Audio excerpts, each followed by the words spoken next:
The signal from Saturn. The reclaimer drifted silently through Earth's orbital lanes, its manipulator arms extended like a metal spider weaving a web in space. Inside the cramped command module, Captain Maya Torres watched as her crew directed the salvage vessel toward a defunct communications satellite that had been abandoned decades ago. "Got a lock on the target," said Dmitri, his fingers dancing across the navigation controls. "Bringing us alongside in 3 minutes." Maya nodded, brushing a strand of black hair from her face. The salvage business wasn't glamorous, but it paid the bills. Earth's orbit had become a junkyard over the centuries, and someone had to clean it up. Her crew of 5 specialized in capturing derelict satellites, either refurbishing them or breaking them down for valuable components. Orbital Salvage Incorporated wasn't a prestigious company, but they were good at what they did. "What's our salvage value looking like, Hiroshi?" Maya asked their analyst. Hiroshi Tanaka tapped at his tablet. "Preliminary scans suggest intact gold components in the communication array. If we're lucky, maybe 50,000 credits. Not our biggest haul, but decent." "I'll take decent," said Eliza, their engineer, as she prepped the grappling systems. "Better than last month's numbers." The 5th crew member, Karim, monitored the long-range scanners with unusual intensity. As the team's communication specialist, he was typically the quietest of the group, but today his posture was rigid with focus. "Captain," he said suddenly, "I'm picking up something strange." Maya swiveled her chair. "Strange how?" "Another salvage company moving in on our claim." "No," Karim replied, his voice dropping. It's not from Earth. It's not using any known human communication protocols." The command module fell silent. Humanity had sent numerous probes throughout the solar system, but contact with alien intelligence remained theoretical. Conspiracy theories abounded, but no credible evidence had ever been presented. "Where's it coming from?" Maya asked, trying to keep her voice steady. "Saturn," Karim said, looking up. "Specifically, somewhere in the rings.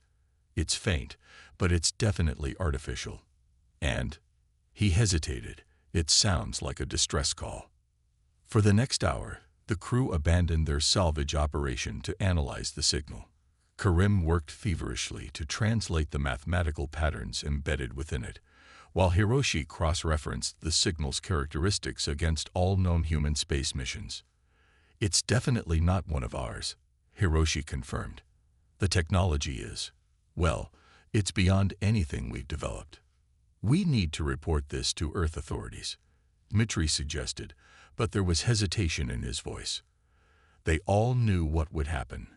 Government agencies would swoop in, the military would take over, and the crew of the reclaimer would be debriefed, sworn to secrecy, and sent back to collecting space trash.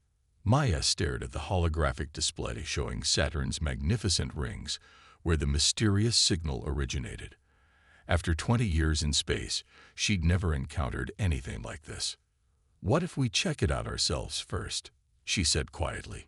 4 pairs of eyes turned to her. "That's at least 3 weeks of travel," Eliza said, though Maya could see the excitement behind her professional demeanor. "Company protocol requires." "I know what the protocol says," Maya interrupted. "But this isn't some salvage operation. This could be the most important discovery in human history." They debated for hours.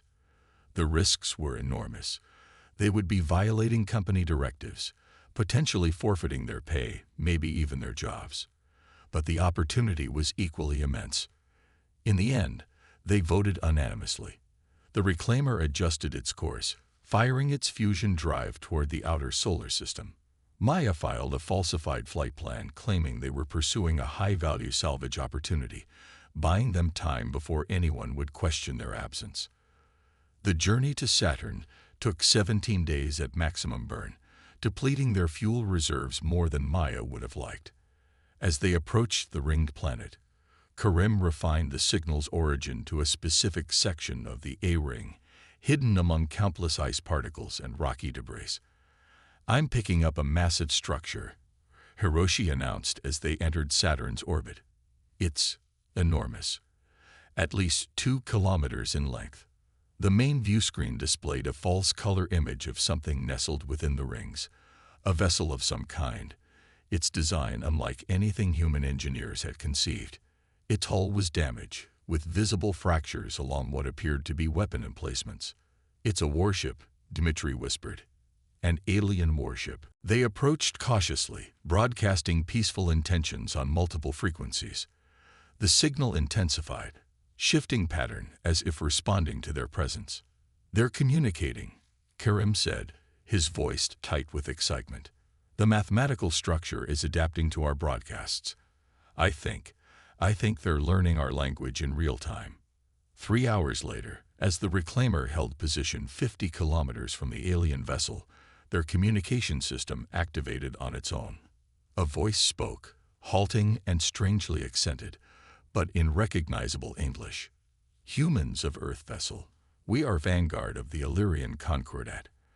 Our battleship is damaged. We seek assistance." The crew exchanged glances of astonishment. First contact had just occurred in the most unexpected way possible, with a damaged alien warship requesting help from a salvage crew. Communication with the aliens, who called themselves the Illyrians, developed rapidly over the next 2 days. Their ship, the Vanguard, had been patrolling the outer reaches of the solar system as part of a covert observation mission. Earth had been monitored for decades as a developing civilization not yet ready for contact with the wider galactic community. But circumstances had forced their hand. The Vanguard had engaged with a scout ship from the Hegemon, a hostile expansionist empire from a distant sector of the galaxy. The Illyrians had won the confrontation, but suffered critical damage to their propulsion and defensive systems. They had hidden in Saturn's rings to make repairs, but lacked certain resources and needed assistance. "Let me get this straight," Maya said during a video conference with Commander Telries, the Illyrian captain. "You've been watching us for years, decided we weren't ready for alien contact, but now you need our help." Telries, a tall humanoid with iridescent blue skin and large, compound eyes, nodded. "The situation is not ideal. But the alternative is worse. The Hegemon scout we destroyed sent a beacon. Others will come to investigate. If they find your solar system unprotected and discover your world's resources." The alien captain didn't finish the sentence. Maya turned to her crew. "We're a salvage vessel. We fix things. Can we help them?" Eliza, their engineer, had already been analyzing the schematics the Illyrians had shared. "Their technology is advanced, but the principles aren't incomprehensible. They need specialized materials for their drive system that we don't have." But her eyes lit up with the challenge. "We might be able to adapt some of our salvage techniques to create workarounds." The decision wasn't difficult. Even if Maya had wanted to leave, and she didn't, the implications of hostile aliens discovering Earth was too serious to ignore. The reclaimer docked with the massive Illyrian battleship, and the real work began.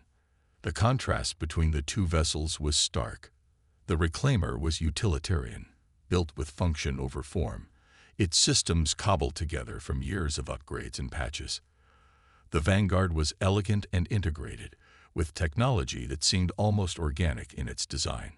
Yet despite their advanced technology, the Illyrians were impressed by the salvage crew's adaptability. Humans had been fixing things with limited resources for their entire history, and that experience proved invaluable.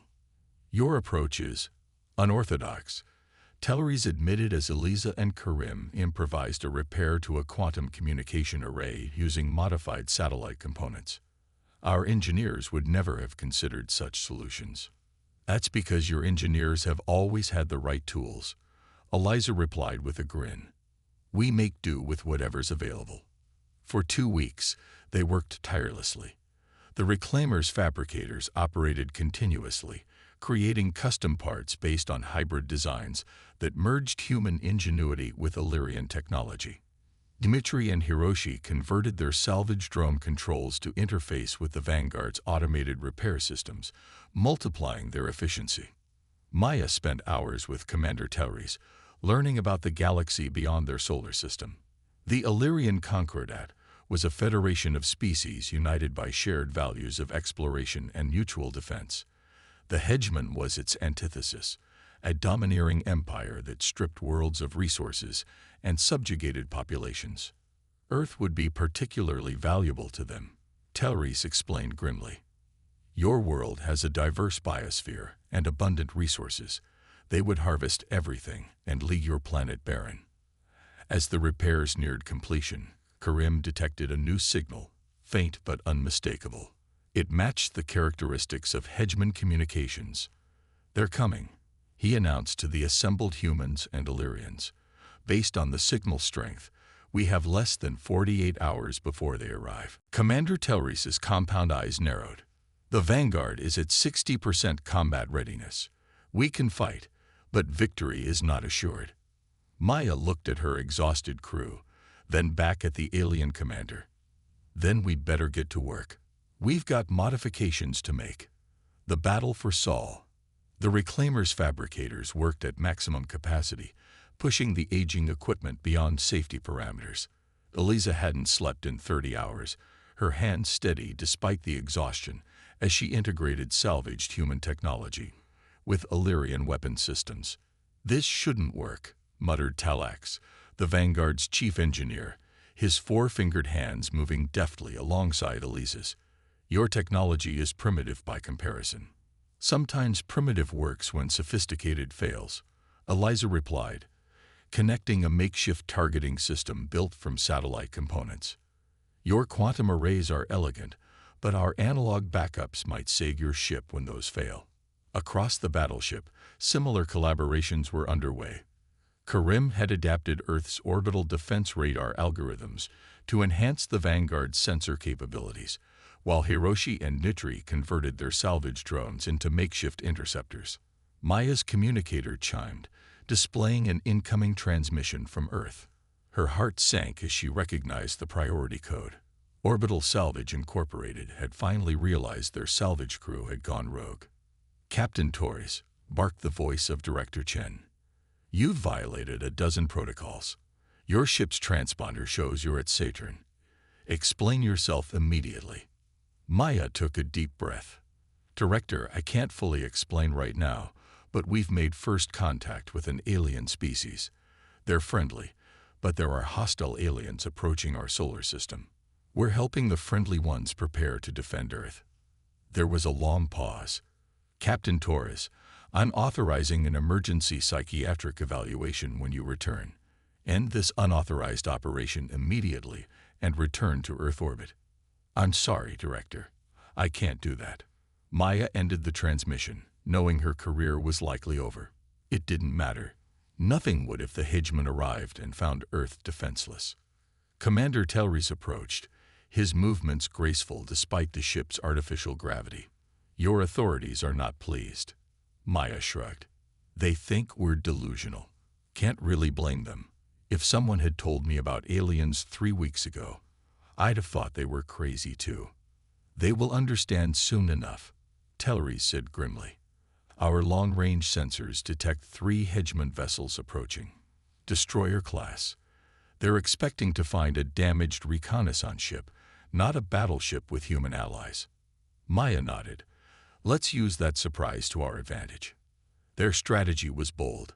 The Vanguard remained hidden in Saturn's rings, powered down to minimal life support. The Reclaimer positioned itself nearby, broadcasting normal salvage operation signals. When the hegemon vessels arrived, they would see only a primitive human ship, not the trap waiting for them. Incoming warp signatures, announced the Illyrian tactical officer. 3 hegemon destroyers decelerating near Saturn's orbit. On the main view screen, 3 sleek, predatory vessels appeared. Where the Illyrian ship featured elegant curves and organic design elements, the hegemon ships were angular and aggressive, their black hulls absorbing light rather than reflecting it. They're scanning the rings, Karim reported from his station. They've detected the Reclaimer, but haven't noticed the Vanguard yet. Maya watched as one of the hegemon ships broke formation, approaching their salvage vessel. They're hailing us, Karim said. Standard first contact protocols, but I'm detecting weapon systems powering up. They're not here to make friends. Respond, Maya ordered. Tell them we're a simple salvage vessel and ask if they require assistance. Karim raised an eyebrow, but complied. The reply came quickly, a harsh, guttural voice speaking accented English. Human vessel, this sector is now under Hedgeman control. Prepare to be boarded for inspection and resource evaluation. Maya exchanged glances with Telluri's. Showtime, she murmured. As the Hedgeman destroyer closed to boarding distance, the trap was sprung. The Vanguard powered up fully, erupting from its hiding place in the rings. Simultaneously, the modified salvage drones launched from the reclaimer, their crude but effective weapons targeting the destroyer's sensor arrays. The Hedgeman ship reacted with surprising speed, firing energy weapons that missed the agile drones. The Vanguard's main cannons opened fire, striking precise blows against the destroyer's propulsion systems. The other destroyers are responding, called out the tactical officer, moving to attack formation. What followed was chaos. The Vanguard, still not at full capacity, engaged the two incoming destroyers while the reclaimer and its drones harassed the first ship. Human salvage technology, designed to cut apart derelict satellites, proved remarkably effective at disabling critical external components of the Hedgeman vessel. Their design prioritizes offense over defense, Hiroshi observed as they coordinated the drone attacks. They never expected to fight someone they considered technologically inferior. The battle raged for nearly an hour. The Vanguard took heavy damage to its port side, but managed to disable one destroyer completely. The second enemy vessel attempted to retreat but was caught in a carefully coordinated crossfire between the battleship and the swarm of salvage drones. The third destroyer, the one that had approached the reclaimer, made a desperate attempt to escape and warned the Hedgeman fleet. In the final moments of the confrontation, Maya made a decision that would later be studied in Earth's military academies. Dmitri set a collision course. The reclaimer, never designed for combat, rammed the fleeing destroyer at full speed. The salvage vessel's reinforced hull, designed to withstand impacts with space debris, crumpled the destroyer's more delicate communication array. Before the Hedgeman ship could recover, the Vanguard delivered a killing blow to its engines.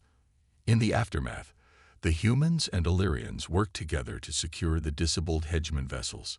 Two enemy ships were beyond recovery, but one remained partially intact, its crew either dead or confined to sealed compartments. "We salvage everything," Maya explained to Telluri's as they surveyed the wreckage. "Including your enemy ships, the technology we recover will help Earth prepare for what's coming." Commander Telluri's studied the human captain with newfound respect. "The Concordat underestimated your species. We thought you weren't ready for galactic society, but perhaps it's galactic society that isn't ready for humans." 3 days later, a fleet of Earth's military vessels arrived at Saturn, having finally taken the reclaimer's warnings seriously. They found something unprecedented. Their salvage ship docked alongside a massive alien battleship, with the remains of enemy alien vessels being systematically dismantled. The diplomatic complications were enormous. Earth governments scrambled to establish protocols for interaction with the Illyrians, while military leaders pored over the recovered Hedgeman technology. The crew of the reclaimer, initially threatened with court-martials and criminal charges, were instead hailed as heroes who had potentially saved humanity from invasion. 6 months later, Maya Torres stood in the United Nations General Assembly as Earth officially joined the Illyrian Concordat as a protected developing world. The salvage captain had been appointed as humanity's first ambassador to the galactic community, a role she had never imagined for herself. "Your species possesses a unique perspective," Telluri's had told her when proposing the position. "You see value in what others discard. You find solutions where others see only problems. The galaxy needs this viewpoint." As Maya addressed the assembly, she couldn't help but smile at the irony. A crew of orbital junk collectors had become humanity's representatives to the stars. They had salvaged not just a damaged alien battleship, but Earth's future among the cosmos. Humanity has always looked to the stars with wonder, she told the assembled leaders. Now we know we're not alone, and that the universe is both more dangerous and more wondrous than we imagined. We have much to learn, but also much to contribute. The Illyrians have technology we can only dream of, but our adaptability, our creativity in the face of limitations. These are strengths the galaxy needs. In the back of the hull, her crew, Eliza, Dmitri, Karim, and Hiroshi, watched with pride. They had gone from salvaging satellites to salvaging Earth's place in the galaxy. As humanity prepared to take its first steps into a wider universe, the lessons of the Reclaimer would guide them. Find value where others see only waste. Adapt when resources are limited, and never underestimate the power of human ingenuity.